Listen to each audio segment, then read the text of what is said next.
Assalamualaikum warahmatullahi wabarakatuh. Salam sejahtera bagi kita semua. Semoga teman-teman dalam lindungan yang maha kuasa. Kali ini kita akan membahas tentang teori kepribadian Henry Murray, yaitu personologi. Kami yang beranggotakan Artika Ekaristi Semanta, NIM 25, kemudian saya sendiri Averus Alberuni, NIM 29, kemudian ada Askia Fairuz Syarifah dengan NIM 32, dan Azumah Nurika Hawariyah dengan NIM 33, akan memberikan informasi kepada kalian tentang teori Henry Murray, dimulai dari gambaran umum teori, struktur kepribadian, dinamika kepribadian, perkembangan kepribadian, aplikasi, evaluasi, analisis tokoh, Vlad Dracula yang kami pilih sebelumnya. Oke, materi pertama yang akan kita pelajari yaitu gambaran umum teori Murray. Murray berpendapat bahwa manusia harus dipandang sebagai kesatuan pribadi yang utuh. Tingkah laku manusia dihubungkan dengan hal-hal yang ada di dalamnya, lingkungan sekitarnya, kesadaran dan ketidaksadarannya, pengalaman masa lalu, dan fungsi otak. Murray meyakini bahwa kepribadian bukanlah sekedar deskripsi tingkah laku seseorang, tapi merupakan hasil observasi tingkah laku dan faktor-faktor yang mempengaruhinya. Ada 3 prinsip yang mendasari untuk Murray mengeluarkan teorinya. Yang pertama adalah proses psikologis bergantung pada proses fisiologis. Murray menekankan bahwa proses psikologis yang terjadi pada manusia tidak terlepas dari struktur dan fungsi otaknya. Dia memperkuat prinsip ini dengan fakta bahwa proses kepribadian dan seluruh proses yang ada dalam tubuh manusia dikendalikan oleh otak. Yang kedua, prinsipnya adalah mencakup semua hal. Kepribadian manusia haruslah bisa menjelaskan semua fenomena tingkah laku. Murray berpendapat seseorang akan merasa puas dengan melakukan sesuatu, proses mengurangi tegangan. Karena menurut Murray, keadaan tanpa tegangan dapat menimbulkan distres, karena jiwa manusia akan menuntut untuk selalu aktif. Kemudian prinsip yang ketiga adalah organisasi longitudinal. Murray berpendapat bahwa setiap proses dalam diri individu memiliki pusat yang berfungsi menghentikan pertentangan dalam diri, memuaskan kebutuhan individu, dan merencanakan pencapaian tujuan. Kepribadian harus mencerminkan sesuatu unsur tingkah laku, baik yang menetap, yang berulang, ataupun tingkah laku yang baru saja terjadi. Jadi semuanya terorganisir secara longitudinal. Baik, selanjutnya ada materi mengenai struktur kepribadian. Struktur kepribadian ini dibagi menjadi beberapa. Yang pertama dulu ada id, ego, superego. Nah, seperti ahli teori lainnya seperti Alfred Adler dan Harry Stack Sullivan, Murray sendiri juga punya teorinya tersendiri. Nah, tapi dalam kehidupannya Murray, beliau mengembangkan atau menerjemahkan konsep-konsep dari Freud dan C.G. Jung. Nah, di sini mengenai teorinya Murray masih berhubungan dengan teori id, ego, super egonya milik Pak Alfred Adler. Nah, di sini yang pertama ada id, yang mana masih seperti teori Freud. Id dianggap sebagai kecenderungan impulsif yang dimiliki seseorang. Nah, id mewakilkan sebagai penguasa energi dan pengarah tingkah laku seseorang, sehingga menjadi dasar kekuatan motivasi kepribadian. Namun, terdapat sedikit perbedaan antara teori Freud dan Murray, yaitu menurut Murray, itu bukan hanya mengenai impuls primitif, amoral, dan kenikmatan, tapi terdapat impuls yang diharapkan dan diterima baik oleh masyarakat seperti bentuk empati, cinta, dan memahami lingkungan. Selanjutnya yang kedua ada ego. Bagi Murray, peran ego ini itu lebih luas daripada teorinya Freud, yang mana ego tidak hanya melayani mengubah arah dan menunda impuls id yang tidak bisa diterima, melainkan ego juga menjadi pusat pengatur perilaku manusia secara sadar dengan merencanakannya, mencari dan membuat peluang untuk memperoleh kepuasan id yang positif. Perbedaan lainnya dari teori Freud adalah, kalau misalkan menurut Freud, ego berperan sebagai penengah antara id dan superego yang tidak terdamaikan. Sedangkan menurut Murray, hal tersebut hanya terjadi apabila ego itu lemah. Sedangkan ketika ego seseorang itu kuat, maka ia akan dapat efektif mendamaikan id dengan superego. Lalu yang ketiga ada superego. Sama halnya dengan teori Freud, Murray memandang superego sebagai internalisasi nilai norma moral kultural pada usia dini yang kemudian dipakai untuk mengevaluasi perilaku individu sendiri dan orang lain. Murray juga menekankan pentingnya pengaruh kekuatan lingkungan sosial atau kultur dalam teori kepribadian.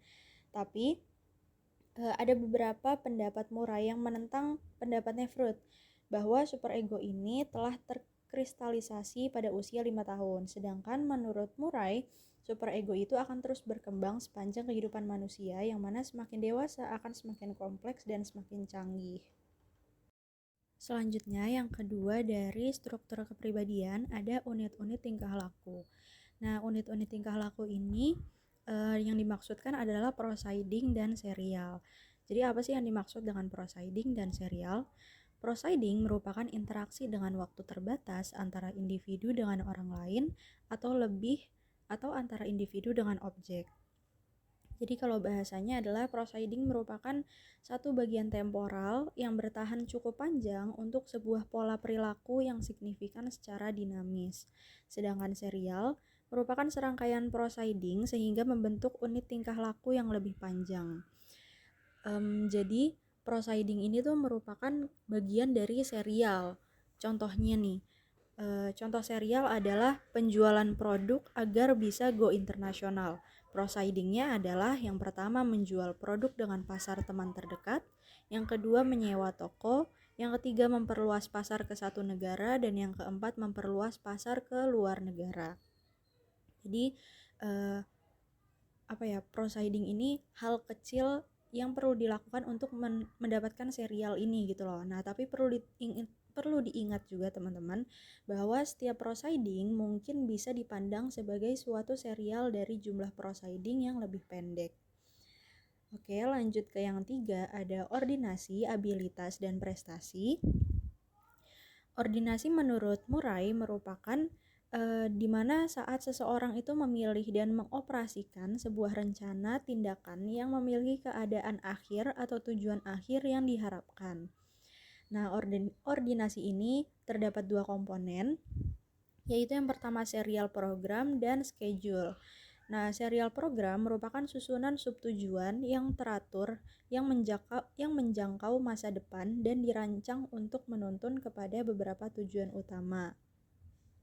Seperti contohnya, saat seseorang ingin menjadi presiden dari perusahaan, ia akan memiliki subtujuan, yaitu mendapatkan promosi, mengikuti klub, dan membeli sebuah rumah yang mana itu akan menyenangkan dirinya.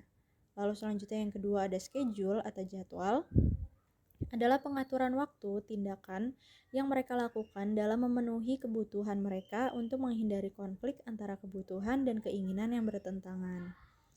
Seperti contohnya, di saat seseorang di satu sisi dia harus melembur untuk mendapatkan uang, dan untuk mendapatkan uang ia akan mendapatkan tujuan dia. Tapi di satu sisi lain, misalkan idol dia tuh lagi datang ke Indonesia dan mengadakan konser. Nah, dia tuh akan bingung gitu loh. Dia akan membuat jadwal apakah ia harus bekerja atau mendatangi konsernya.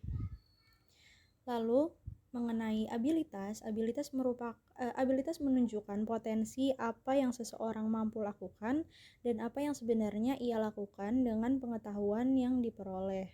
Sedangkan prestasi adalah apa yang ia dapatkan dari ordinasi dan abilitas. Selanjutnya kita akan membahas tentang dinamika kepribadian dari teori Murray. Yang pertama adalah peredaan tegangan. Seperti Freud, Murray menganggap bahwa setiap manusia memiliki kebutuhan, maka akan muncul tegangan dalam diri untuk memenuhi kebutuhan tersebut, dan kemudian hanya kepuasan yang dapat mereduksi tegangan. Hanya saja, kepuasan menurut Murray lebih kepada aktivitas dan proses pemenuhan kebutuhan tersebut, dan bukan ketercapaian tujuan atau pemenuhan kebutuhan, meskipun ada kebutuhan yang juga tercapai kepuasan saat tujuannya sudah tercapai. Yang kedua adalah kebutuhan. Kebutuhan dimunculkan oleh otak sebagai wujud dari pengorganisasian pikiran, perasaan, dan perbuatan untuk mencapai sesuatu.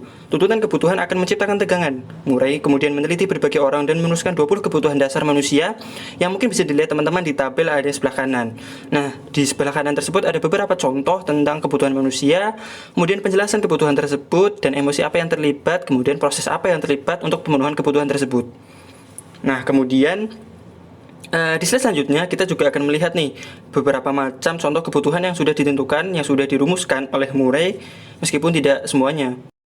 Nah, teman-teman bisa lihat nih kebutuhan-kebutuhan yang sudah dirumuskan oleh Murray ini, kebutuhan dasar manusia.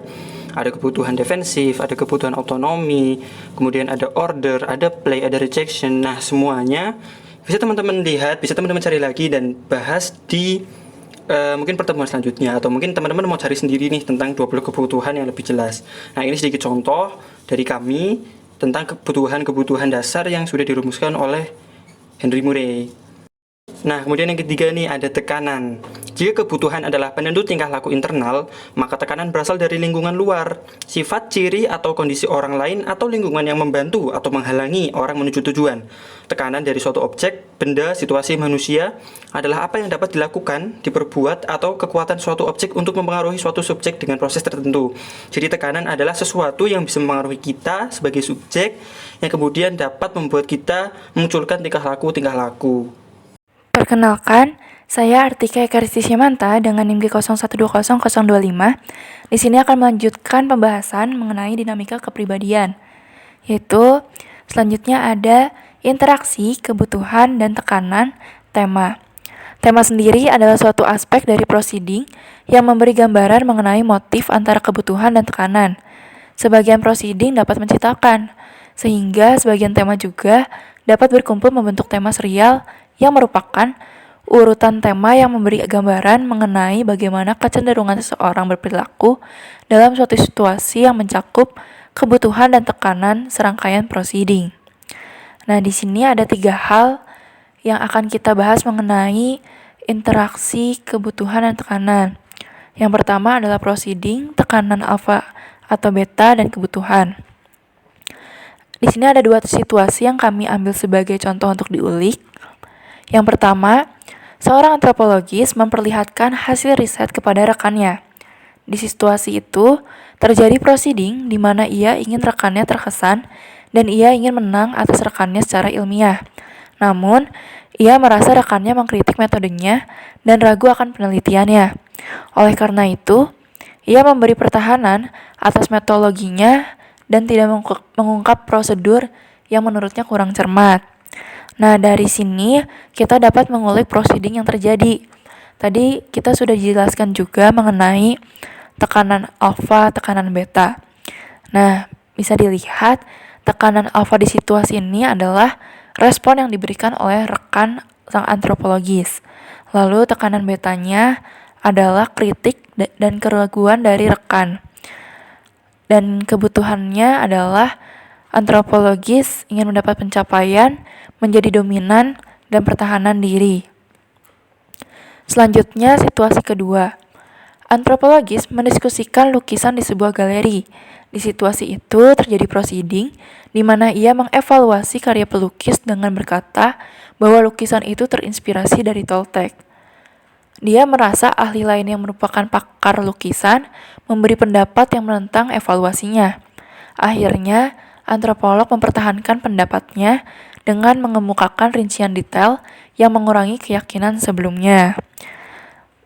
Baik, mari kita ulik lagi. Jadi di sini proceeding yang terjadi, kalau tekanan alfanya adalah respon yang diberikan ahli lain, yang pakarnya itu.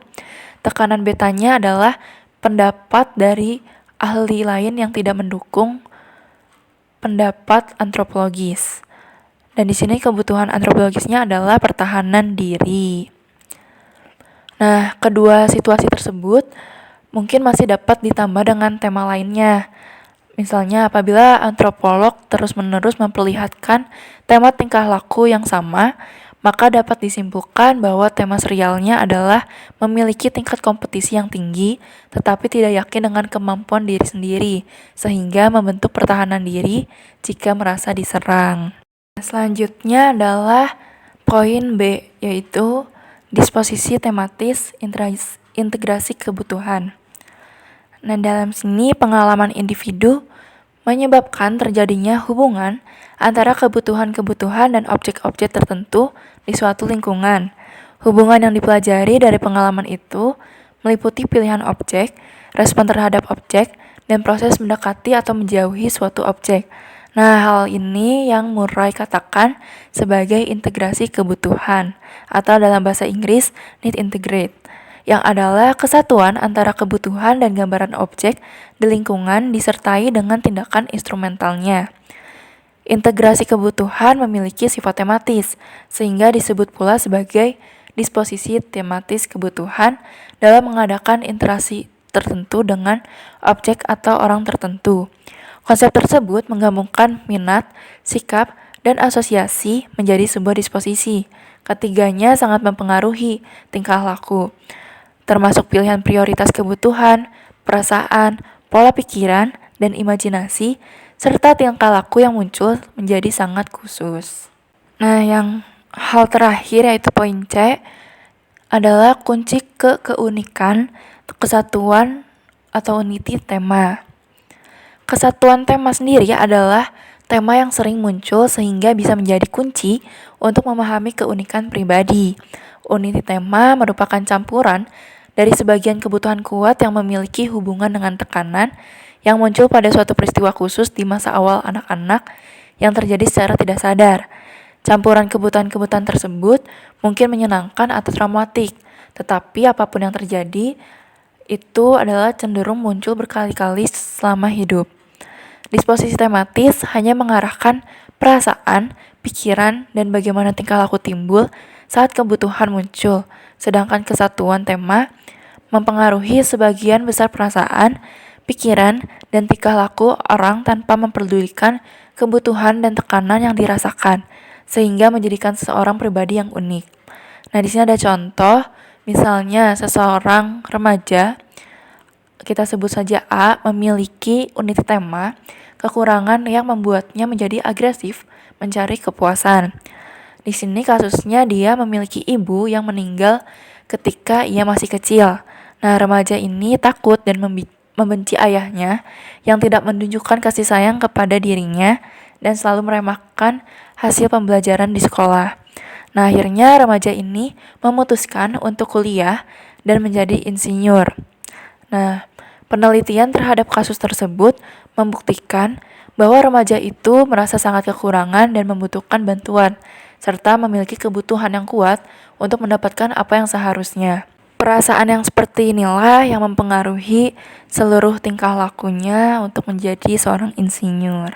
Sub selanjutnya adalah arah tingkah laku, nilai, dan vektor, atau dalam bahasa Inggris, values and vectors. Skema nilai atau vektor merupakan gambaran akhir dari tingkah laku bertujuan. Murray memiliki pendapat bahwa apapun yang orang lakukan itu dilakukan karena alasan untuk mencapai tujuan akhir yang diinginkan. Nah, nilai tingkah laku sendiri adalah muatan tujuan akhir yang ada pada tingkah laku tersebut. Murray mengelompokkan tujuan hidup manusia menjadi 7 kelompok, yaitu body atau kenyamanan fisik, properti atau kekayaan, otoritas atau kekuasaan, afiliasi atau afeksi interpersonal, ilmiah atau ilmu pengetahuan, estetik atau keindahan, dan terakhir ada ideologi atau sistem nilai, filsafat, dan agama. Nah, sedangkan vektor merupakan kecenderungan dalam melakukan tindakan. Taraf umum pilihan jenis tingkah laku dari berbagai proceeding adalah tingkah laku yang dipakai terus-menerus tanpa peduli proceedingnya. Organisme mempunyai daftar tingkah laku yang tidak terbatas. Maka dari itu, Murray mengelompokkan vektor-vektor tersebut ke dalam 11 vektor, yaitu 1 ada rejeksi menolak, kedua ada resepsi atau menyerap, ketiga ada akuisisi atau berusaha memperoleh, keempat konstruksi atau membangun, kelima konservasi atau memelihara, keenam ekspresi atau menyatakan diri, ketujuh transmisi atau menyampaikan, kedelapan ekspulsi atau menyaring, kesembilan destruksi atau menyerang, kesepuluh dependensi atau bertahan, dan terakhir ada avoidant atau menghindar. Informasi hubungan antara kebutuhan dan tekanan belum menunjukkan apa yang seorang akan lakukan. Misalnya, seseorang memiliki kebutuhan untuk memahami atau understanding, tetapi apa yang akan dilakukannya tuh dia belum tahu. Maka dari itu, informasi perlu ditaruh dalam matriks nilai vektor agar dapat mengetahui apa yang harus dilakukan untuk memenuhi kebutuhan tersebut. Contohnya seperti apa? Jadi, jika orang tersebut memiliki nilai ilmu pengetahuan dan vektor ekspresi, maka orang tersebut cenderung memilih menyampaikan ilmu yang dimilikinya dengan menulis buku ilmiah. Atau jika orang tersebut punya nilai ilmu pengetahuan dan vektor memperoleh, maka orang tersebut cenderung akan memilih kegiatan laboratorium. Sedangkan jika orang tersebut memiliki nilai otoritas dan vektor ekspresi, maka orang tersebut cenderung memilih untuk menjadi kepala sekolah. Nah, yang terakhir dari dinamika kepribadian adalah reknan atau regnansi, dasar fisiologik tingkah laku. Reknan sendiri adalah variabel fisiologik yang membantu seluruh fenomena psikologis.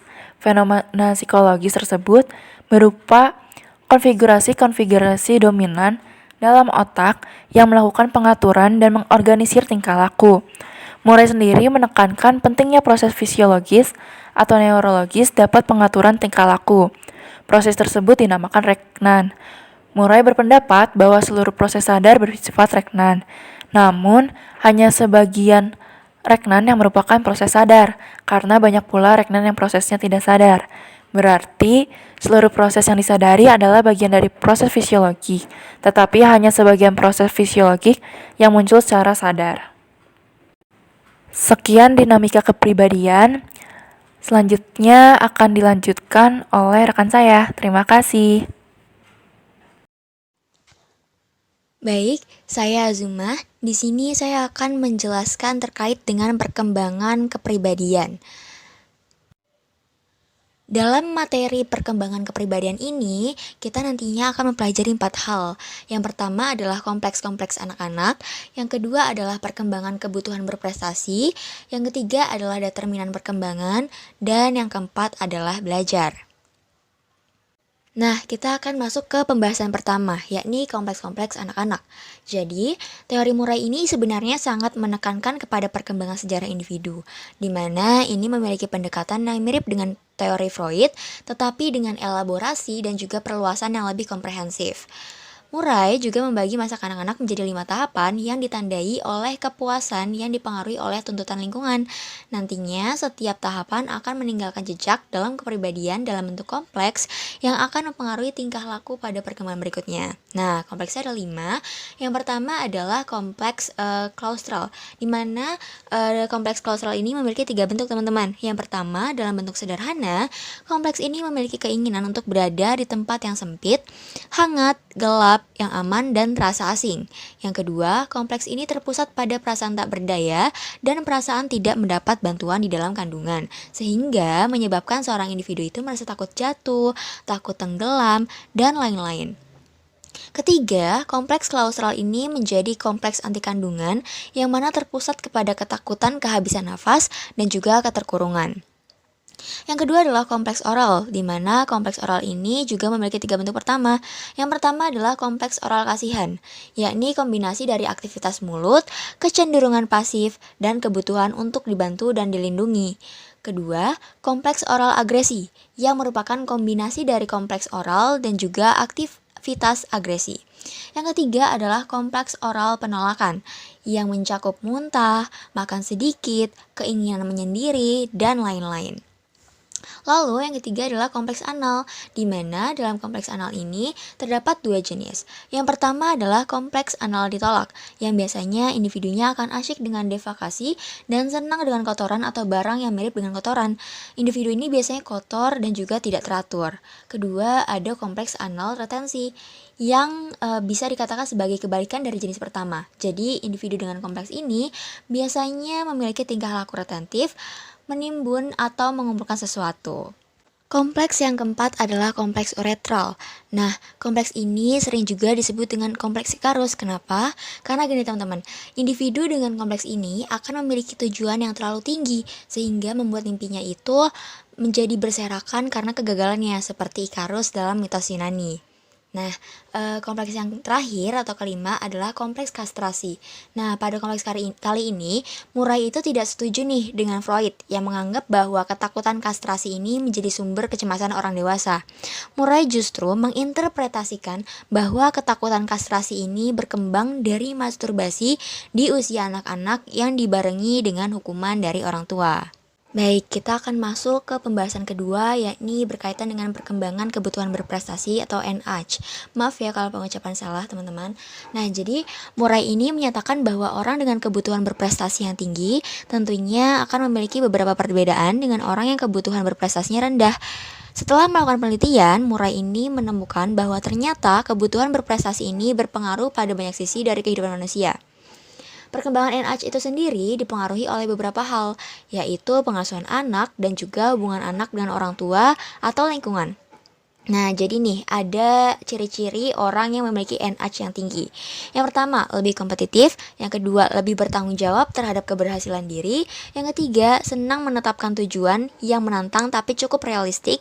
Yang keempat, memilih tugas yang tingkat kesulitannya tidak pasti, apakah bisa diselesaikan atau tidak. Yang kelima, senang dengan kerja entrepreneur yang berisiko tetapi cocok dengan kemampuannya. Yang keenam, menolak kerja rutin. Yang ketujuh, bangga dengan pencapaian dan mampu menunda untuk memperoleh kepuasan yang lebih besar, konsep diri positif, dan juga berprestasi di sekolah. Lalu, ada 4 nih anteseden NH yang tinggi. Yang pertama, orang tua dan lingkungan budaya memberikan tekanan yang cukup kuat dalam hal berprestasi yang tinggi. Yang kedua, anak diajarkan untuk percaya kepada diri sendiri dan berusaha memantapkan tujuan menjadi orang yang berprestasi tinggi. Yang ketiga, pekerjaan kedua orang tua mungkin berpengaruh. Ayah yang pekerjaannya melibatkan pengambilan keputusan dan inisiatif dapat mendorong anak mengembangkan motivasi berprestasi. Lalu yang terakhir, kelas sosial dan pertumbuhan ekonomi yang tinggi dapat mengaruhi NH juga, seperti itu. Jadi kita akan masuk ke pembahasan yang ketiga, yaitu determinan perkembangan.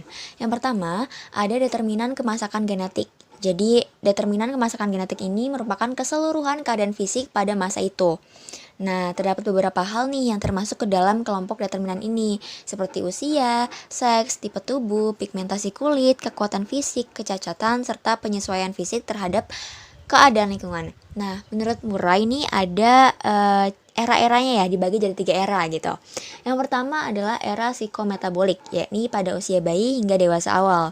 Katanya pada era ini, proses perkembangan yang terjadi memiliki ciri-ciri adanya kemajuan, pembentukan, dan juga kreativitas. Era yang kedua adalah era anabolik, yakni pada usia dewasa hingga usia pertengahan. Proses yang dominan pada saat ini adalah memperkuat struktur dan juga fungsi baru dari otak. Lalu era yang terakhir yaitu era katabolik, yakni pada saat usia tua. Nah, proses yang dominan adalah keseimbangan dengan tekanan utama pada memelihara dan juga memperkuat apa yang sudah dipelajari. Baik, determinan yang kedua adalah determinan keanggotaan kelompok. Jadi gini, katanya nih ya, pada determinan ini tuh dinyatakan bahwa kelompok sosial itu dapat mempengaruhi pembentukan kepribadian. Hal ini terjadi karena apabila seorang individu itu menjadi bagian dari suatu keanggotaan, maka itu berarti ia masuk ke dalam lingkungan sosial dan juga sistem nilai tertentu, sehingga dapat dikatakan bahwa setiap individu akan mengekspresikan hal yang berbeda tergantung dengan variabel eksternalnya. Nah, beberapa hal yang termasuk dalam determinan ini adalah keluarga, etnik, agama, ras, dan lain-lain yang berupa kelompok sosial. Determinan yang ketiga adalah determinan peran. Nah, peran ini dimasukkan ke dalam determinan yang berbeda dari determinan kelompok karena memiliki potensi yang lebih banyak dalam membentuk kepribadian berbeda dalam suatu kelompok. Contohnya gini, contohnya adalah peran gender gitu ya, dimana pastinya setiap orang tua itu akan mengajarkan bagaimana anak perempuan seharusnya berperan yang berbeda dari laki-laki. Lalu determinan yang keempat adalah determinan situasi. Nah, jadi determinan situasi ini dapat berwujud sesuatu yang telah terjadi berulang kali maupun yang terjadi hanya satu kali atau baru satu kali. Hal ini terjadi karena setiap kejadian atau situasi pasti memiliki pengaruh terhadap seorang individu. Nah, jadi nih ada beberapa klasifikasi dari situasi tersebut. Pertama, kejadian yang berlangsung di lingkungan seseorang. Kedua, perwujudan disposisi yang dipicu oleh acara khusus yang terjadi di lingkungan. Terus yang ketiga, ada usaha untuk mengerjakan sesuatu dan dampak dari usaha itu. Oke, sekarang kita akan masuk ke pembahasan yang keempat, yaitu belajar. Murray menyatakan bahwa faktor genetik itu bertanggung jawab nih kepada timbulnya pusat gembira atau delighter dan pusat sedih atau distressor di otak. Nah, dengan belajar, maka seseorang itu dapat menemukan apa yang dapat menimbulkan kegembiraan dan juga kesedihan. Nah, namun ternyata nantinya nih delighter dan juga distressor ini yang akan membentuk kepribadian seseorang individu dan mengarahkan belajar untuk mendapatkan delighter dan juga menolak distressor, sehingga dapat dikatakan bahwa apa yang dipelajari seseorang dari suatu kejadian dapat mengubah performansinya di masa depan. Nah, berikut ini adalah klasifikasi sumber-sumber relator dan juga distresor. Pertama ada berdasarkan kapan terjadinya. Ada sumber retrospektif, yakni ingatan masa lalu yang menyenangkan atau menyedihkan. Lalu ada sumber spektif, yakni pengalaman masa kini. Dan ada sumber prospektif, yakni antisipasi kenikmatan atau kesedihan pada masa yang akan datang. Nah, selanjutnya ada berdasarkan jenis kegiatannya. Ada sumber sentral, yakni keinginan egosentrik dan fantasi. Lalu ada sumber prestasi, yakni mempelajari keterampilan baru, kompetensi, dan juga kemandirian. Dan ada sumber transaksional, yakni hubungan antar pribadi.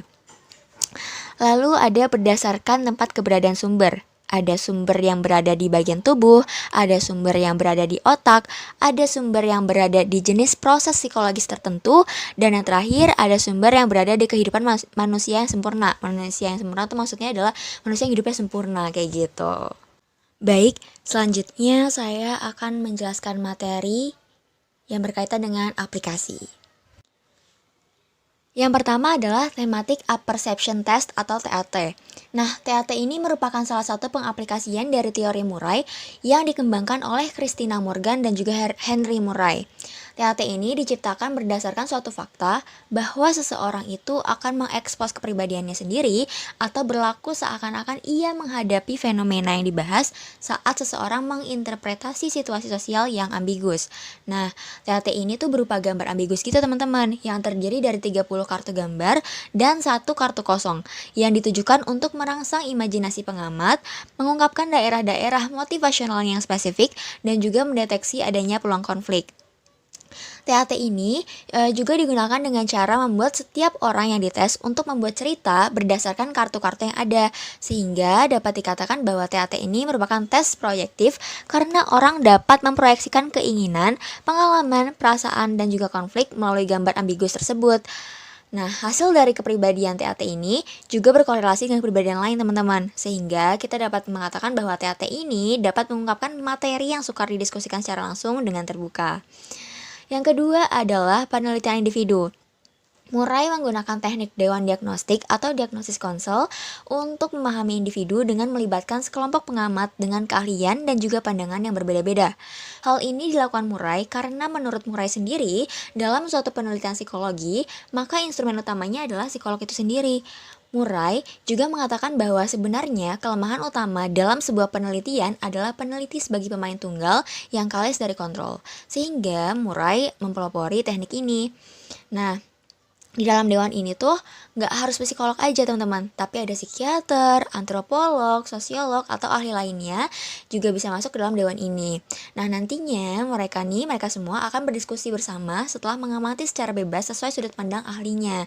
Nah, sehingga dapat dikatakan bahwa teknik ini dapat menghasilkan pemahaman yang komprehensif, valid, dan reliable karena dilihat dari banyak sudut pandang. Baik, kembali lagi dengan saya Artika. Di sini saya akan melanjutkan tentang evaluasi terhadap teori personologi Murray. Nah, untuk evaluasi yang pertama adalah Murray tidak takut untuk melakukan perbaikan, perubahan, dan pengujian kembali terhadap apa yang pernah dikemukakan. Hal-hal yang tetap ada dalam teorinya adalah yang pertama, minat yang mendalam berkenaan tentang proses motivasi, termasuk motivasi yang tidak sadar. Yang kedua, keyakinan bahwa seluruh tingkah laku manusia harus dipandang memiliki hubungan satu sama lain. Ketiga, seluruh tingkah laku bersifat purposif dan berarah tujuan secara alami. Keempat, proses psikologis memiliki hubungan dengan proses dan aktivitas otak. Kelima, penggunaan metode deskriptif dan taksonomi. Selanjutnya, evaluasi yang kedua, Murray memiliki beberapa konsep dalam teorinya yang dapat dikatakan monumental, yaitu konsep proses motivasional atau teori mengenai kebutuhan. Murray mengemukakan 20 motif yang menurutnya pun belum cukup untuk menggambarkan motivasi manusia yang kompleks. Selanjutnya adalah gambaran interaksi antara individu dengan individu, individu dengan objek, dan individu dengan lingkungan. Yang terakhir adalah analisis interaksi yang berupa tekanan alfa dan beta yang melengkapi teori Sullivan tentang interaksi sebagai pembentuk personifikasi diri. Evaluasi yang terakhir adalah Adanya kelemahan dari banyaknya perubahan teori Murray dan dari pengaruh berbagai disiplin non-psikologi yang ia pertimbangkan membuat teorinya menjadi kabur, di mana Murray tidak bisa memberikan proposisi psikologis yang dapat menghasilkan hipotesis lain untuk diuji, meski dari pandangannya yang umum masih dapat dikembangkan lagi untuk penelitian. Itu sekian dari evaluasi terhadap teori personologi Murray. Selanjutnya akan dilanjutkan oleh rekan saya. Terima kasih. Oke, yang terakhir ada analisis tokoh. Yaitu tokoh kemarin kita itu membahas mengenai Vlad III Dracula. Nah, dari tokoh Vlad III Dracula ini dihubungkan dengan teorinya Murray. Langsung aja kita lihat teman-teman. Nah, yang pertama nih ada teori kebutuhan milik Murray yang dihubungkan ke ceritanya Vlad III Dracula. Yang mana teori kebutuhan ini kan super banyak banget ya teman-teman, seperti yang tadi sudah dijelaskan oleh teman saya sebelumnya. Seperti ada abasement, terus achievement, affiliation. Nah, itu banyak banget dan ini kita cantumin perilaku apa sih yang mencontohkan dari kebutuhan si Vlad Dracula ini. Mungkin teman-teman bisa membacanya dengan mempause dulu videonya.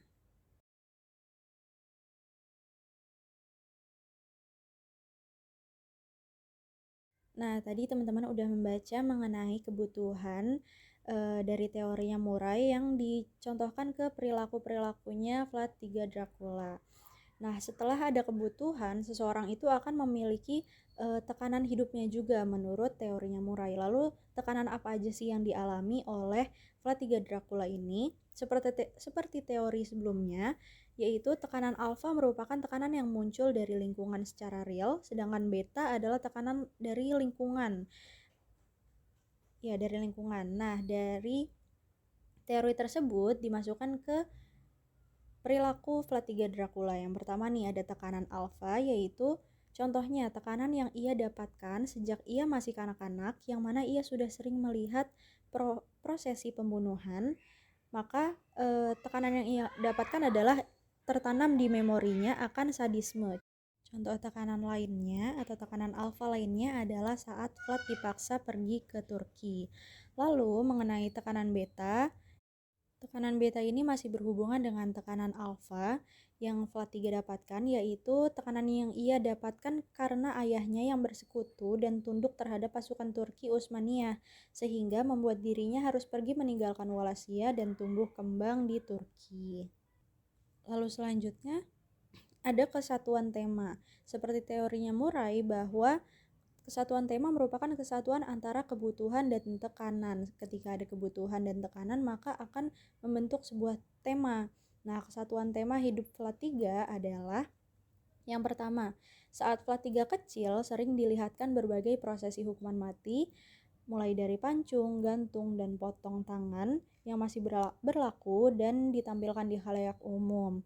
Hal inilah yang menyebabkan Vlad III selalu memiliki kebutuhan akan sentience atau untuk mencari kepuasan dan kebahagiaan hingga akhirnya ia menyukai sadisme dan kekejaman. Contoh lainnya adalah saat Vlad III dikirim oleh ayahnya ke Turki sebagai jaminan kesetiaannya pada Turki Utsmaniyah, ia mendapatkan tekanan sehingga memiliki dendam terhadap Turki dan umat muslim sehingga memunculkan kebutuhan rejection pada dirinya dan membuat dirinya saat dewasa banyak membantai umat muslim. Sekian presentasi dari kelompok kami. Mohon maaf apabila masih banyak kekurangan. Apabila ada yang ditanyakan dari teman-teman, silahkan ditanyakan di sesi tanya jawab. Terima kasih.